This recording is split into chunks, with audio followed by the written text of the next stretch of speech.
and, you know, and tell you that he's moving in with another woman, or your wife just walked out of the house or went to work, has never returned, and or maybe your children are so rebellious that you cannot control them, and they no longer want to do anything with you.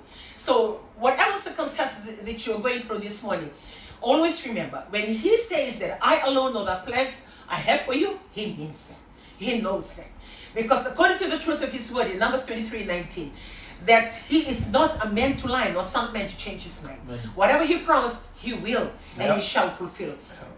And like what I said, and I was sharing, hearing Fia, and the years when you used to come and visit her in school, and I must thank the deaconess, I forgot her name, she became a family friend, this Tongan lady, and every time when I come in to visit, I will come and stay in her quarters. And even right up to her graduation, I brought my family again and my children. We all stayed in her quarters, and I must thank God. Those are the people that have crossed my paths to make me the person I am today, and for that I am grateful.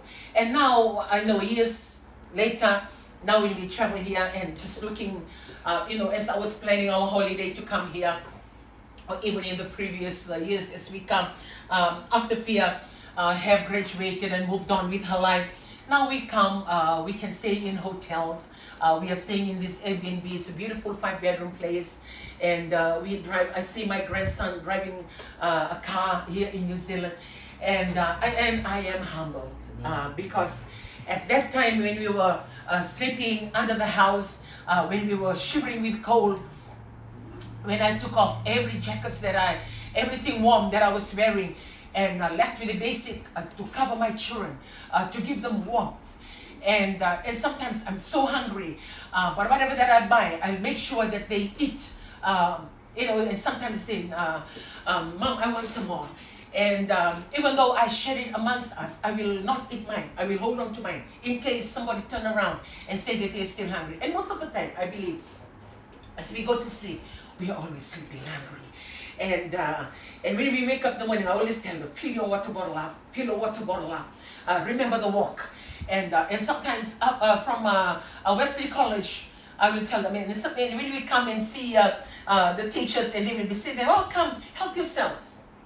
To the place in school where they have their meals and their restaurant, and I will look at them, and then we'll pick the little juices, we'll pick the little things that we can bring with us, because we are anticipating the 3 buses, the getting off, and the kilometers of walk, and then, like what I'm saying today, at that moment, in those years, at that time, he knows the plan that he has for me.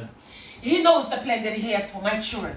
And now they have their own cars, now they have their own lives, now they have their own families that I never knew, I never anticipated, I couldn't foresee at that moment that I was going through, that you may be going through the same this morning. That you cannot see beyond your sickness. You cannot see or project a better life beyond the brokenness that you're going through, or beyond the poverty, or maybe you've just lost your home. Like you cannot pay, and you have been evacuated, and you may be tuning in from under a tree, or listening, or tuning in, or you've made your car to be your home, wherever you are, globally, wherever you are, whatever that you're facing. Always remember that this God is not a man to lie, and this God, he means what he says. When he says what he says, he does what he says.